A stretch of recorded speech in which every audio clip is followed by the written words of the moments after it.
reconstructive treatment. Actually,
You are not what other people call you.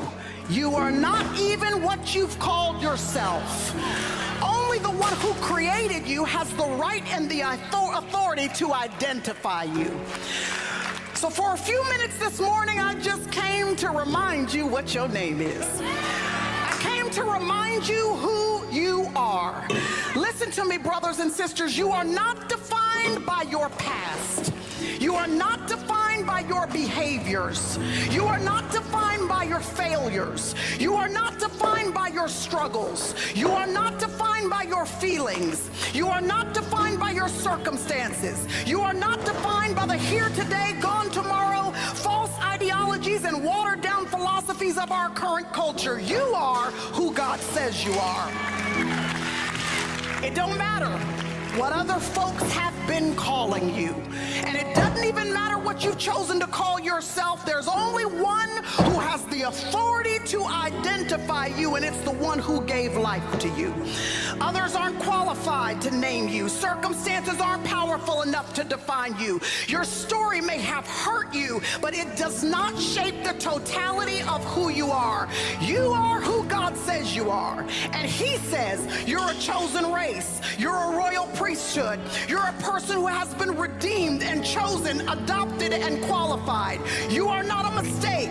You are not an afterthought. You are not a liability. You are a temple of the Holy Spirit of God. And the value He has placed on you means you are enough. what is in my head, and it's really hard for me to have that balance with y'all like creating sponsor content for these brands because we consume. Those days I'm like trying to think of a concept, especially when things are back to back, when I have sponsorships like back to back. I don't like crying on camera. Obviously my audience is, oh my goodness. I'm watching Kyra. I know y'all know her.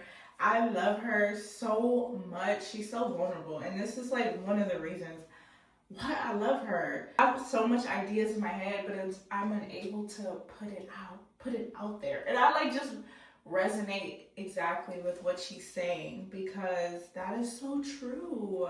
It's so true. It's hard. Content, it looks good, but it's so hard to post what you want to post. And for me, with the schedule I currently have, if I do not post anything, I won't post at all. And that's why if my videos seem so subpar, I deeply apologize because that's not even as deep as my content or my creativity goes. I think of so much things, but for right now, I just want you guys to bear with me, and I deeply apologize because I'm apologizing to myself as well, because I know how far my creativity can go, and I'm limiting myself right now due to a lack of time. My brain is not functioning. I just started a new job and I literally work 4 days a week. It takes me one whole day for me to sleep in and decompress. The other day I need to go grocery shopping, to meal prep, and then Sundays I go to church. And then the 4 days I do work, they're not all grouped together, so it's always like, oh, I'm anticipating going to work. This will end soon. And when this ends, I plan to put in 100%. 100. No, I'm lying. I'd be lying if I said that, honestly. But I promise to put in way more effort than what I'm doing now into my content and truly execute what I have in my head. But back to Kira. Supporting me, always When you are alone,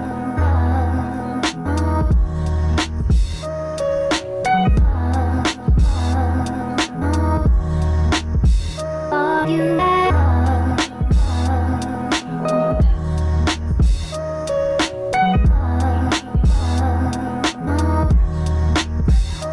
you are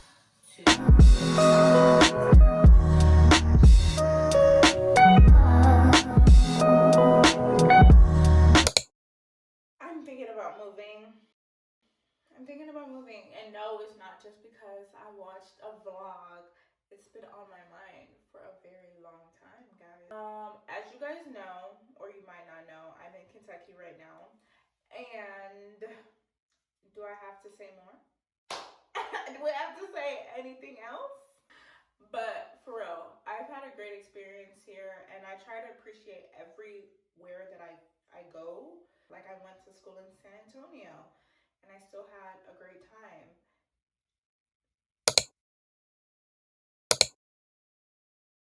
Sure, I mean, just being lonely. I had a good, swell, lonely time. Like, those are places you go when you really want to get in touch with yourself and you don't want disturbances or distractions. And I feel like Kentucky is also that place. And I'm not leaving anytime soon. Like, I'll probably be here for another year. But I am thinking and planning to move somewhere. And I'm from Houston, so I know how big cities can get. But I do believe it's that time. And I'm still going to be here and do that. I've met great people here, but I guess it's like the diversity or the lack of things to do, which is my biggest problem. And I'm tired of the cold. I am sick and tired of the cold. Like, I thought I could stand the snow and everything, but I'm so sorry. I just can't do the snow. Even though I thought about New York, I thought about Chicago, and I thought about DC. Those are on my top 5. Boston was also on my list. And these are all cities I'm still going to try to explore within this year to decide like if I would like to move next year. Also thinking about Atlanta and Miami. Dallas is like my safest option right now, just because I'm already from Texas. I've been to Dallas multiple times.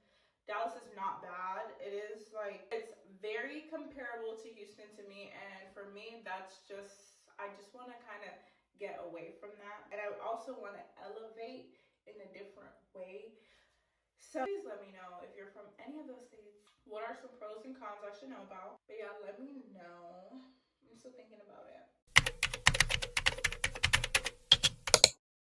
I'm going to church today.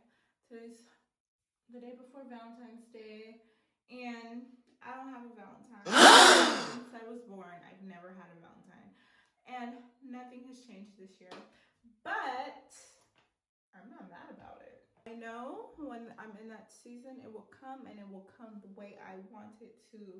Okay.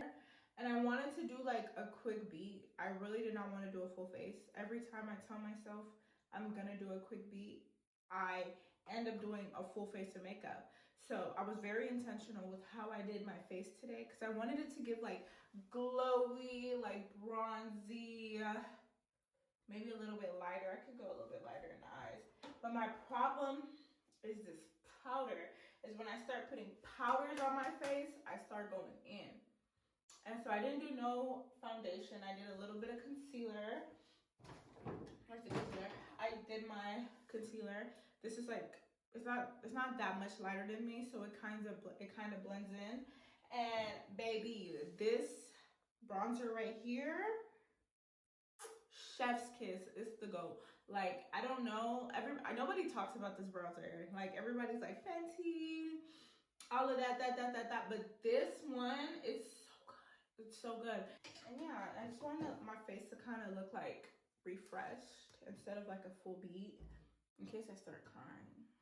Guys, I be crying at church. I be bawling, crying at church. Like, I was a Laura Mercier girl, and so I never used the Huda Beauty before. But before I graduated, I was like, let me just try it out. Like, I hear everybody talking about it. That first day, oh my goodness, if I show you the pictures, the blur was insane. It literally changed how my makeup looked. And like, the Laura Mercier is not bad, but this blur is different. That's a little bit better, right? I'm out, like, I have this crease right here in my eye, and it's just like, okay, Carly, what's going on? What are some of y'all's favorite makeup brands? Like, I'm interested in just switching up my whole makeup routine and just trying new things. This is my same makeup routine since I was in high school. Let me know what works for y'all. But let me go get ready. I wish my hair was just like poof. You are all I need, and I give you all of me. You come first, more of you, less of me. I'm moving like Matthew 6:33. Yeah. Set apart, covered and blessed. I serve God and say it with my chest. Wake up, thankful for his patience, grace and salvation. So nobody bothering me. No, I'm covered in God's armor. Yeah, if you say go, then I'll go. Lord, I am